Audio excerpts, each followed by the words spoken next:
O 29 de abril é o Día Internacional da Danza, así que vos traemos unhas recomendacións moi acordes coa data. Non perdades o compás. Na Biblioteca Infantil, Quero ser bailarina, da editorial Mondadori. Un libro no que as pequenas e pequenos lectores interesados na danza atoparán a información necesaria para iniciarse no mundo do ballet.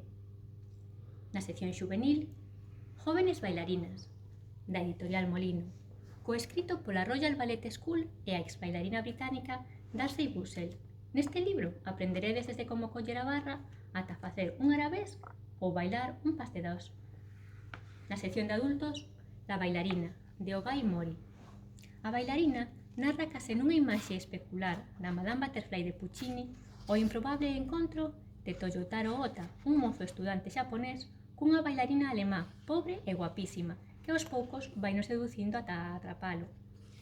Toyotaro, que por educación posúe un aceirado sentido da honra, debe elixir entre a súa carreira e os seus violentos sentimentos amorosos cara á rapariga.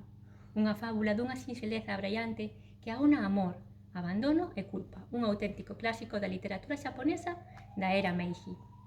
Entre os libros de non ficción, Grupos de danza tradicional de Galicia, catálogo da Federación Galega de Grupos de Danza. Un libro para coñecer mellor as agrupacións de danza tradicional da nosa terra e que inclúe unha reseña e fotografías de cada grupo recollido. E para os libros da Eblio da Coruna, El baile, de Irene Nemirovsky. Instalados nun luxoso piso de París, os Camps posúen todo o que o diñeiro pode comprar, excepto o máis difícil, o recoñecemento da alta sociedade francesa. Así pois, co propósito de obter o cobizado premio, preparan un gran baile para 200 invitados, pero non todos comparten o mesmo entusiasmo. Ferida no seu orgullo pola prohibición materna de asistir ao ágape, Antoinette, de 14 anos, observa con amargura os axitados preparativos do baile. Cun breve xesto tan impulsivo como espontáneo, provoca unha situación absurda que culminará nun final dramático e revelador.